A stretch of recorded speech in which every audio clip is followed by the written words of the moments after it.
What if I told you that one of the greatest warriors of the Mahabharata might still be alive today? Ashwatthama, the immortal son of Dronacharya, was cursed by Lord Krishna to wander the earth for eternity, bleeding, restless, and alone. Unlike other heroes of the epic who found closure in death, Ashwatthama's story was left open-ended, leaving room for countless legends. For centuries, whispers of his presence have echoed across villages, temples, and forests of India. Could it be true that he still roams the earth, or are these just myths born from human imagination?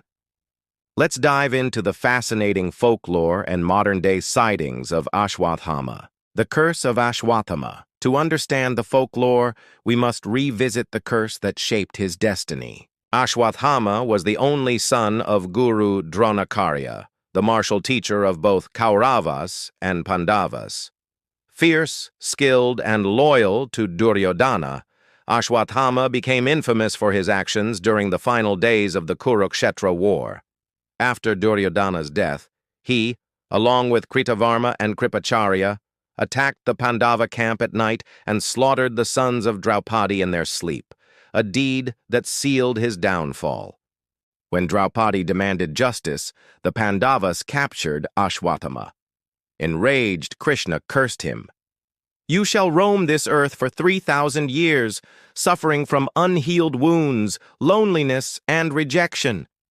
Death will never embrace you, and healing will never touch you." From that day, Ashwatthama was said to wander endlessly, carrying the pain of his actions. Folklore of the eternal wanderer. The idea of an immortal man cursed to live among us has fascinated generations. Ashwatthama, unlike Vyasa, Hanuman, or Parashurama, who are also considered Chiranjivis, immortals, was condemned, not blessed, with endless life. But unlike others, Ashwatthama's immortality is filled with suffering. His forehead, wounded by Krishna's curse, is believed to constantly bleed. People say he wanders with a foul smell, begging for herbs to heal his eternal wound. Modern-day sightings and stories. Over the centuries, countless stories and claims have emerged about people encountering Ashwatthama. While they cannot be proven, they persist with surprising consistency. Here are some of the most famous accounts. 1. Narmada River Region, Madhya Pradesh. One of the most well-known legends comes from the Narmada River belt in Madhya Pradesh. Locals believe Ashwatthama still roams the dense forests near Burhanpur and Jabalpur. Some villagers claim to have seen a giant, mysterious man with a strange wound on his forehead, often appearing at night or near the riverbanks. There are tales of people meeting a wandering ascetic who asks for turmeric and oil to soothe his bleeding wound. Strangely, they say the wound never heals, no matter how much is applied. 2. Roaming temples of Gujarat. In Gujarat, especially near Somnath, devotees believe Ashwatthama regularly visits the ancient temples. Priests in some temples have even claimed that each morning they find fresh offerings at the deity's feet, despite no one entering during the night. Some attribute this mysterious worship to Ashwatthama himself, still devoted to Lord Shiva. 3. Pilgrimage sites in Uttarakhand. Several stories from Uttarakhand's Himalayan temples, like Kedarnath and Tungnath, suggest that a tall, unknown man occasionally appears during late-night prayers. He prays silently, leaves offerings, and vanishes before dawn. Pilgrims who have witnessed him describe an intense, unsettling presence. Some even say they felt their hearts heavy with sorrow, as if carrying the weight of his curse. 4. Encounter in Burhanpur, 19th century. One of the most detailed sightings comes from Burhanpur, Madhya Pradesh. In the 19th century, a British officer reportedly wrote about meeting a strange man in the forest who introduced himself as Ashwatthama. The man was said to be unusually tall, with a deep wound on his forehead. While the account is impossible to verify, it added fuel to local beliefs that Ashwatthama still roams nearby. 5.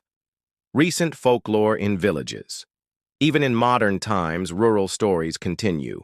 In villages near Narmada and even in parts of Maharashtra, locals say they've met a wandering sadhu who speaks little, carries ancient knowledge, and disappears suddenly. Some villagers insist that these sightings are none other than Ashwatthama himself, cursed to walk endlessly. Symbolism versus reality. Are these stories literal truth or symbolic folklore? Many scholars argue that Ashwatthama's immortality may be more metaphorical than physical. His endless wandering represents the burden of guilt and the consequences of choices. Unlike other immortals, his curse reminds us that unchecked anger and revenge can chain us to suffering for eternity. On the other hand, the consistency of sightings across regions is intriguing.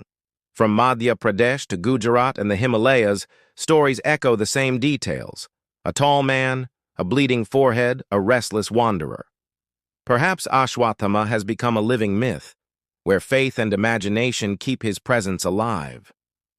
Why Ashwatthama still fascinates us. Ashwatthama's story resonates because it raises questions we all face. What happens when guilt is unbearable? Is immortality a blessing or a curse? Can time heal all wounds, or are some scars eternal? For Gen Z and millennials today, Ashwatthama is almost a cautionary figure, the man who chose revenge over wisdom and paid with eternal suffering. In a world obsessed with quick success and vengeance, his story warns us about the weight of our choices. So what do you think? Does Ashwatthama still walk among us, or are these just legends that refuse to fade? If you had the chance to meet him, what would you ask? The warrior, the sinner, or the cursed immortal? Drop your thoughts in the comments below, and let's unravel the mystery together.